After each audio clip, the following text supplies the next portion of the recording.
Girl, we're back.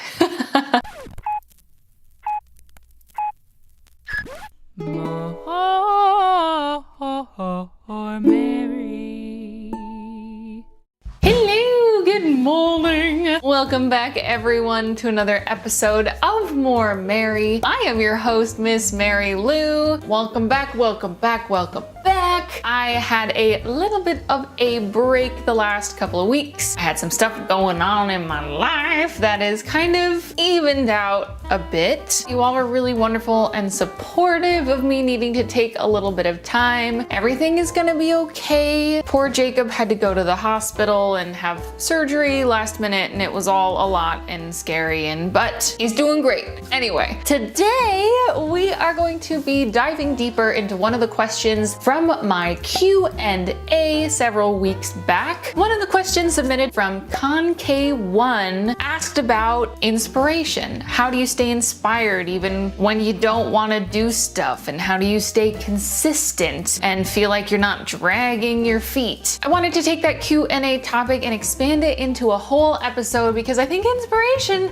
is a really big thing if you're a creative person doing stuff, or even if you have something you like to do, you want to keep doing it. Sometimes it's just hard to do it. I really got to expand my vocabulary. And before we get into it, please, if you're not subscribed already, our little family is growing and it's so exciting. Hit the red subscribe button below and the little notification bell so you know when I upload. Without any further ado, let's all be jealous of my Harry Potter mug. Let's hop into the first category for today. So submersion, I mean deep dunking yourself and your life into a creative atmosphere that is relevant for what you're trying to do. So that was a lot of words and things. So what does that mean? People. People is a great way to continue to stay inspired. Surround yourself with people that are doing things. Reach out to people and just spend time with them. Talk to them about what they're doing. Share ideas with each other. Honestly, you are the company you keep, I think does have some truth to it. I love hearing passionate people talk about what they're passionate about, and it gets me excited. Let's say you're feeling the need for some inspirational out time and no one can be found, or maybe you live way far away from people. That's okay, because of the magic of podcasts and the internet. This is not the first, second, or even third time on this show I have mentioned the incredible Sarah Tasker's podcast, #Authentic, which is aimed at creative people who want to do stuff, whether it's just for yourself or there's business advice if you're planning on making your passion into a career. Every week, Sarah has either a guest on her show. These people range from artists to lawyers to writers to photographers to people who do Instagram to people who are business coaches. And honestly, it just feels like you're hanging out with Sarah, her guest, and a cup of tea. The sheer volume of nuggets of wisdom that I get, it's insane. So I highly recommend, if someone says something that you're like, whoa, pause it, write it down. I have a journal where it's like a goal setting notebook. I have pages and pages and pages of just #authentic notes. If you haven't checked it out yet, link will be in the description box below. Just like anything I mentioned today that's like a thing, I'm gonna link it. There are other avenues of media, of course. I watch a lot of YouTube because YouTube is a large part of what I do. And it's good to know what's kind of relevant at the time. So if I see a video that I think is really funny, or like a tag video or a challenge video, I'm like, I would love to put my own creative spin on that. It's okay to take inspiration directly from others, but don't copy things from people.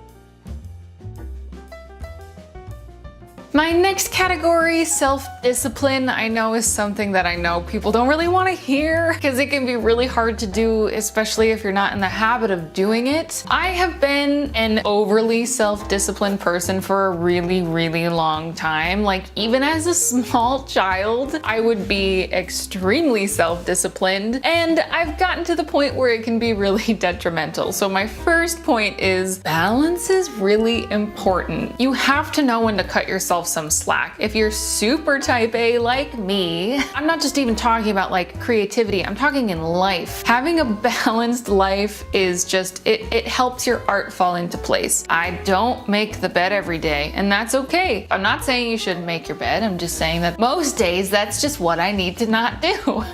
If you're more of a type B personality person and you're really good at the like consuming and submerging part, find a way to take that and make it more productive. So you're not just watching it to have a good time, you're paying attention to what they're doing. Maybe take some notes. Find a way, if you're more into the leisure research part of it, find a way to make it more constructive. If you are a hyper organized, self-disciplined person like myself, find a way to cut yourself some slack and acknowledge that yes, you can actually relax while you're watching YouTube or whatever it happens to be for yourself. One of my favorite things to do is to take a big goal you have. It's easy to get overwhelmed if you have big dreams and you're like, oh my gosh, all the things I have to do in order to get to the thing, but the thing is what I want. Take your big goal and break it down into many bite-sized pieces. That way it's easier to stay self-disciplined. It's easier to stay on track. Take your big goal, break it down into smaller goals, and then break those smaller goals into something that you can think about actually getting done today. Break it down, make a plan, and you're gonna be fine.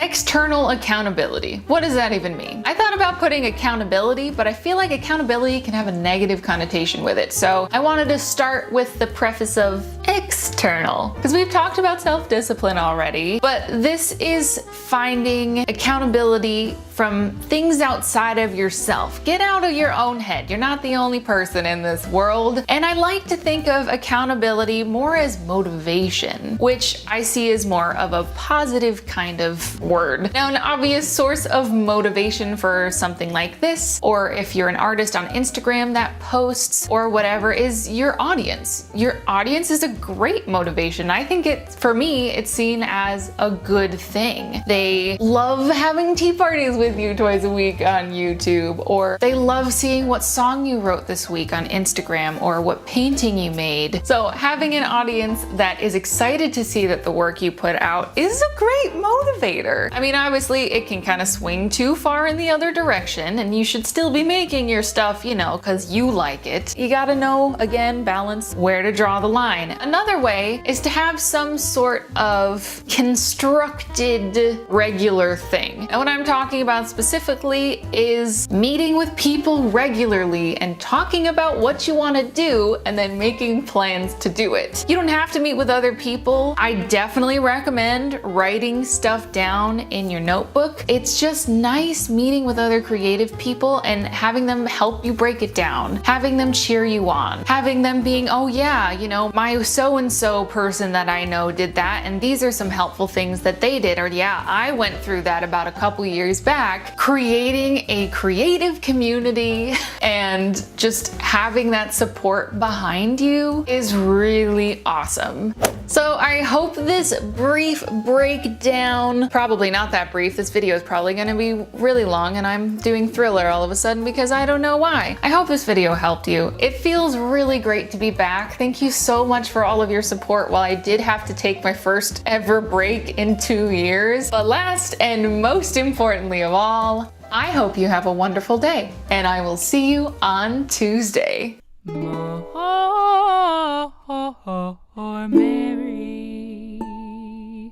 Hello, thank you so much for watching another episode of More Mary. It's great to be back tea partying with you. If you love this tea party, I have a Patreon page so I can help work towards my goal of, spending more awesome time with you on the internet. All of my links for everything, my Patreon, my socials are all down below, and I missed you guys. Welcome back, yay! I still have mono also.